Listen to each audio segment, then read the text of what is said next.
right, YouTube. What's up? It's your boy Jim and May. I'm back here with another one, episode 2.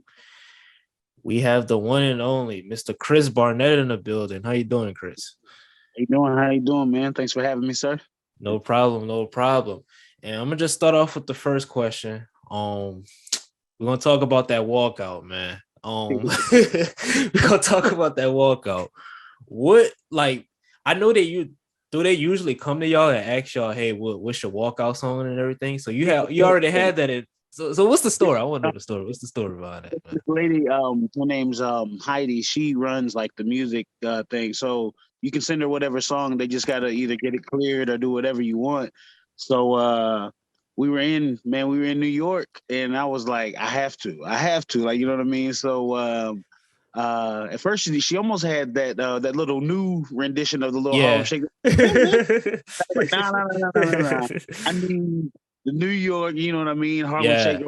And she was like, "Okay, I got you, whatever." I said, "If Ghostface ain't on it, I don't want it," you know. But yeah, man, yeah. Once I found out I was in New York, I already kind of had that set in the back of my mind. Like, if they let me come out to that, then oh yeah, it's going down. It's going down. Right. And let's talk about that KO while we're on that subject. Going into it, like you already had that in mind because I saw you drilling in the back. You was doing like some 360 tornado stuff. I was like, oh, he might hit one of these.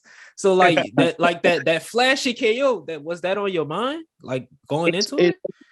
that's like it's just what I like, literally, not to say it like that, but it's just what I do. Like, even in sparring and everything. In sparring, I can't throw the spinning hook kicks and stuff like that. I can mock them, but you can't really throw those because those are devastating kicks. Whether Right. they block it or not, the force and my size, what is it? Speed and mass equals acceleration, whatever. Like, it's a lot coming, you know what I mean? And then I'm throwing that thing too, you know, so I can't. It's weird. I don't want to say I don't have any control, but once that leg gets past that 45, I'm sorry. If you're there, you're there. You know what I mean? So that's why I've never really thrown it during sparring, because that's one that even like the back of my calf hitting, coming at that force, it's Yeah. gonna hurt, you know. So Yeah. but yeah, now those kicks are like, you know, people warm up with jabs and, you know, 1-2. I warm up with tornadoes and, you know, and Right. you know, step 540s and whatnot, you know. Yeah. And going back to your UFC debut against Ben Rothwell, Yeah. yeah. Once I heard, for one, I was like, wait, Chris Barnett just got sent to what? Wait, what? Because you've been like on like Rising and all these other promotions, and like Yeah. it's been a journey to get Yeah. to the UFC, like a real long journey. We were doing that little When 10-year challenge thing. yeah, Wow, you know what I mean? Like, to look at where I was and then to where I'm at now, man. It's been a long road. yeah, real long road. And when they came to you with the Ben Rothwell fight, was there anything like that worried you about Ben, that kind of was like, okay, I need to like really like work behind this, or like I really need to train around this? Was there anything where Ben was like, okay, this is what he really does well, and we need to find a way around it? Uh, honestly, everything. It's a legend on 8 days' notice. He knocked out my big homie Alistair. You know what I mean? Like, and Yeah, Alistair was the brake shoes off of him for that first round. So yeah, I knew it wasn't gonna be like some, you know, me go out there and, you know, I that one lucky punch. I was like, who we like. The bad thing is they came to me. It's the UFC. So I know I've seen a couple people. They said the UFC came to me and I wasn't ready. Like, I knew I wasn't ready, but again, there's a 4-ounce glove, and there's always that puncher's chance. And then I knew I could throw. If I could throw at least one spin in something, I could at least wow them to be like, okay, we should have signed this guy a long time ago, or whatever. I didn't get to throw nothing when we were out there in Vegas. As soon as that man hit me with the body shot, I swear it was like somebody was like, "Hey, man, you need your air back. You're not gonna get it." And they were just running around with it, holding it up. I'm looking at it like, "Hey, can I please get, you know, some of that right there?" But yeah, now the my cardio wasn't where it needed to be, especially for that fight. With Rothwell, like, you know what I mean? Like, you right. have to prepare for that fight. Like, it's not an 8-day. You need an 8-week, you know, or, you know, a Yeah, 6 week. like type camp, for a legend like that. And then I literally, that was the first time I had done this is gonna sound bad. First time I had done in probably about 6 months. So like there was no ground game in that 8-day training. It was just me trying to let me run on this treadmill, let me swim, let me run on, like just really no game plan, working on I think I was like 275. So I had to cut 10 pounds cut 10 pounds, no strategy, just trying to get cardio up and make weight really. So it's like I'm fighting a legend and you literally throwing the guy at level 1 against the guy that's got a level 100 stats. And you're like, well, good luck, buddy. You're right. But even then, it was good feedback from some folks. They were like, "Man, y'all saw that, Chris? He landed the shot." And I was like, "Yeah, y'all saw it. I did land the shot." At first, I beat myself up, like after that loss. But they're like, "Dude, he literally got you where you knew, or where he knew he was gonna have to finish you, and was on the ground. And his famous little forward go plata, whatever choke thing it is, like he's tapped out for the longest time. These people call this dude my brother until they looked at an actual picture. Josh Barnett, you know what I mean? He tapped out. Josh Barnett. He's a wizard on the ground. You know what I'm saying? Josh, yeah. I dialed back and I said, Chris, that was a legend. 8 days. Wait till they give you time. Wait till you can actually get up there and do what you need to do. And thank God New York happened. Right. And we talked about that journey coming up to the UFC. Was you did it ever come across your mind that Sports Center would put you in the top 10 the weekly top 10 highlights? Well, like, that's crazy. Yeah, no, like you talk about that, and you in high school, playing football and whatnot. Hey, bro, I'm gonna be on top 10, bro. I'm trying, like it never happened, you know what I mean, type thing. And then even what, you got to be special in college, to make it, and NFL, and then the top 10 of overall sports too. That's what was wild. Right. But like that, I don't know if you've seen it. I got a message. My friend messaged me. He goes, "Man, I just saw your kick on a Gatorade commercial." I said, Michael Jordan? That, and then they play it on the Disney bundle now too. Or I think it's the little Disney ESPN Hulu bundle. Yeah. Suddenly I was on there too. Wow. I was like, y'all got to look. Hey man, where these checks at? I mean, yeah, man, it's wild, dude. It's wild to see it. But like, again, if I have time now, like I used to be that the young cat that was like, yo, I don't care, I'll fight tomorrow. And I've done that before. I was literally on the couch. These guys called me for a boxing match. And I was like, hey, what, boxing match? Yeah, sure, why not? Against what's his name? Left Hook Lacey. I fought his brother on 18 hours notice, right hook Lacey. And we went 4 rounds. It was bad. He like uppercutted me in the nuts. It was wild. He's 6'5", no reason why I should have got uppercutted. But anyway, so, and I had to learn to, hey, it's okay to say no to these promoters, because they're not looking out for your interest. They're really just looking out for their card, So different when it's the UFC, coming at you. And they offered me more fights after that fight. So that was another reason why I wasn't too, no, I'm never going to. No, it wasn't like that opportunity. It was, hey, save our card, and we'll see what you can do later on. And I gave him that later on. Right. And I want to go a little bit back to your debut in another promotion, the eye injury. I really want to talk about that. The eye injury. What happened? Like, yeah. Yeah. Okay, so where were we at? Korea. What's that guy's name? Oh, I forgot that guy's name. I don't he messaged me. He's messaged me twice. My brother, I did not win. And I was like, you ain't gotta tell me, so I can tell them. But I don't know. I think those gloves, the only thing I can think is they were brand new. I'm talking like, I feel like they put them in the freezer, fresh, brand new. Like, if you don't break those gloves in, it's almost like having little blades at the end of it. Like you need to curl over the Yeah. glove top. You know, I don't know if you've seen them, like when they warm them up, Yeah. they're with the Yeah. glove. And Steady. Yeah. Right. Right. those gloves, you could do all that, and it was still sharp at the end, at the edges, on each corner. It still had very sharp pokes. I'm guessing that's the only thing that I can think that, because it wasn't a hard punch, but I do remember seeing black, and I was like, okay, hang on, wait. I think my eyes open, but let me close both just so I can finish this takedown. So I finished the takedown, and then I start punching or whatever. As we start to stand up, the ref comes over, and I was like, no, no, no, no, no, don't you do this? Like, I know I could. I knew I couldn't see, but I knew I was about to finish this fight. Like, I had him halfway down. Once he's on the ground, I knew it was a wrap. Like, what was Right. it? Mirko Krokop did an arm bar on this guy.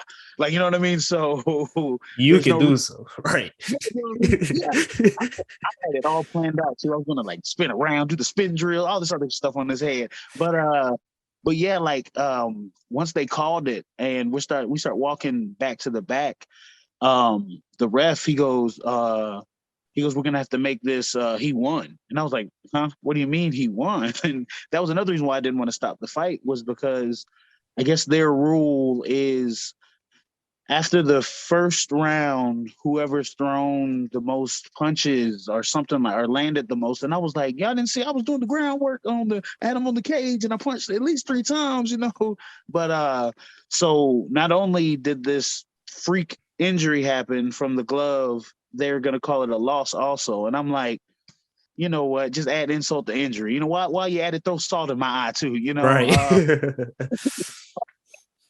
That was scary because I've never had surgery on anything before. So I'm in another country, don't speak the language, and I got my buddy, big lovable dude, great guy, but he's very docile, himself too. So he's not pushing for stuff. So they they take me back to the back, and they're like, "Yo, he's got to get to the hospital now." Thank God, the number 2 surgeon just happened to be in at the Korean surgery hospital teaching that night, and he stopped teaching. Wow. Yeah, they drove him over to the hospital, and but what was wild was they kept telling me, they were like, okay, did he eat before the fight? And me personally, I really don't really eat, but this one time I was like, oh man, I'm gonna eat this banana right here. Like I try to stay away from certain foods, especially on fight day, especially over there. You know what I mean? So you're like, let me not, Right. fighting over there. Now I go in. Raw or not? Is it running away? Come here, I'll bite it. But they tell me, oh, you might die during the surgery because you ate. And I was like, nah, what do you mean? They go, if you throw up, we can't do anything. I just turn me over. What are you talking about? I don't know. Like, they kind of explain this to me the nicest way, but the only words they're really getting out to me is death. And when they say death, they keep going, hey. And I'm like, no, no high, no high. So they go, look, we got to do this surgery. I was like, okay, can I please get some water? They're like, no, you can't have anything. You've already had a banana. You're wrong on that. And they're explaining it to my buddy because I'm freaking out at this point. I'm trying to talk to him like he knows the language. His mom is actually calling like a U.S. ambassador to call somebody to try to get a train. It was wild. All this randomness, unnecessary now that I think about it, randomness going on. And they're like, look, are you going to go to the back or not at the end of the day? And I looked at him and I go, how bad is it? He said, but I can't see your eye. You might want to get the surgery. That I said, Crispin, how bad is it? And he goes, dude, just go back there and get it done. I believe they'll be able to do it and get it done. I looked at him. I said, this is on you as they wheel me back. And, they tell me, they're gonna have to start sedating me. As we get up to the higher levels, they have people that actually start speaking language. It's weird. Like people are speaking English, or it's very broken, but I can actually get something out. They're giving me soothing things, So one dude's like, "Hey, we're gonna have to, sedate you. We heard you ate. This is what it is. Hopefully you hold it down." I told them it was a while ago. They were like, "Yeah, that should be good. It shouldn't, have any effect, blah, blah, blah." And I'm like, "All right." I said, "Y'all gonna have to use a lot of drugs because, man, shoot, I used to party." Yeah, they were like, "Yeah, we'll see about that." This doctor came in. I remember looking at his watch. This is the last thing I remember seeing. And I remember, I remember telling him, I was like, "Hey, man, I'm going to get that watch." I don't know if the drugs had started to kick in or what, but they were like, "Yeah, 10, 9, 8. Hey, man, I'm going to get that." Don't remember nothing else. Wow. Waking up and the doctor looking at me scared. He is terrified. Like, he's like, You okay?" And I was like, "Yeah, man, I'm good, man. Is my eye, da, da, da, da." I can actually see glimpses of light. Like I can see beams of light. So I'm happy. Like I'm like, okay, good. I'm not gonna lose my eye. Thank God. Who we. He's looking at me terrified. I see I see 16 people in the room looking at me, terrified. They said for the first 5 minutes, I was laying there. I was so happy. I was like, "Oh, yeah, hey guys. Oh, man." Da, da, da, da. And they said out of nowhere, a machine rolled by and I snapped. It took 7 of them to hold me down to get more stuff to to put me to sleep. After that happened, apparently I woke up from the more of whatever they added to me, and it took what was it? They said they had 11 people in total holding me down with the straps.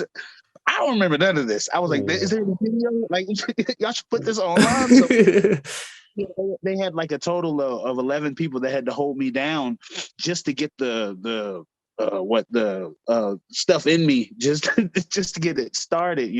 But they said once I was under, I was actually like mumbling as he was like making the incision. I think it was 73 stitches or something he ended up having to do.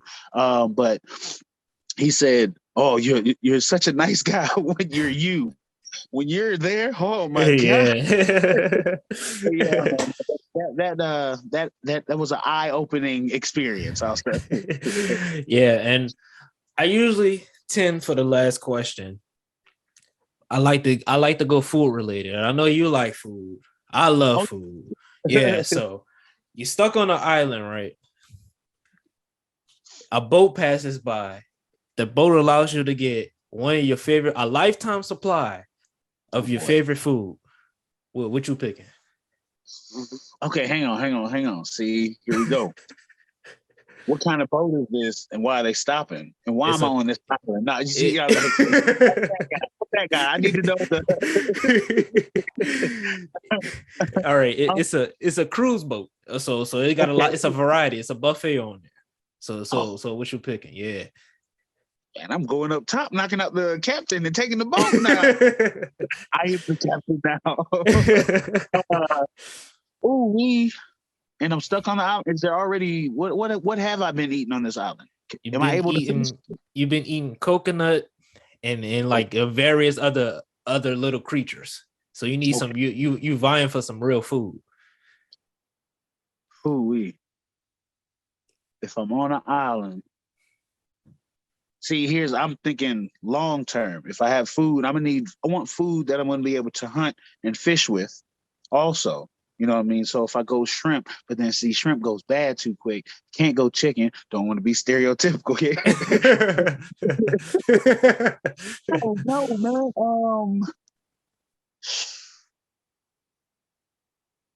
Oh man, I hate this. Like people, they get so mad at me. They're like, "Dude, hey man, just answer the question. It's not that deep." Yes, it is. Yes, Yeah, it no, is. it is. It is. Um, golly, man, I'm going. Okay, you know what? I'm going with live chicken because several reasons. Insects, they take care of all of that. I mean, at the end of the day, if I have live chickens, I make a little coop. I got eggs also for the rest Mm, of this island, and then mm. I'll talk to a chicken. He might run away. Oh, okay. Some entertainment. I can if I need to work out, how Rocky work out. Kyle Rocky to Running come after the check. chickens. Running after the chickens. You see what Hey. so to me, at the end of the day, it's a win-win-win. Only bad thing is if it's only one chicken, then we gonna have to figure something out. But give me about 5 chickens, and I think we'd You be good on good. that. You I think good. All right. All right. I like that. See, that's a real thought out. See, I like it. See, that's real thought out. Real thought out. that be out here. I'm just watching Naked and Afraid. You know what I mean? So my mind's But I won't take up too much of your time, Chris. But anything that you want to, leave off before we head out, man. Shoot. It's 2022. I've been slacking on Instagram and the videos and whatnot. Y'all literally, I've got something big happening with some people. What's it? And actually, shoot, less than a month. So I kind of want to wait it out until that hits before it build. Actually, you know what? I'm gonna go ahead and build it up before it hits. But yeah, nah, nothing too crazy. Just check me out, Instagram. Definitely about to start posting more. I got stuff, but I get lazy. I look at it and I be like, let me post this. Oh man, what is that? Oh man, look at that video, and then that's a wrap. I'm in that Right. that Instagram tunnel. I'm Right. just watching random Right. stuff. So, I'm watching robots and robots beating up chickens. It don't make no sense. But yeah, nah, man. Just 2022 is about to be good. It's about to be good. We got maybe some fight news coming soon. And then some big big. I want to say movie type stuff, but yeah, we got some things coming soon. That's Right. just Okay. keep your eye open. All right, but it's gonna be the end of the interview, y'all. I want to thank Chris, man, for coming through. He didn't have to do this. I want to thank Chris, and yeah, man. Till next time, man. It's been your boy, and I'm out, man. Peace.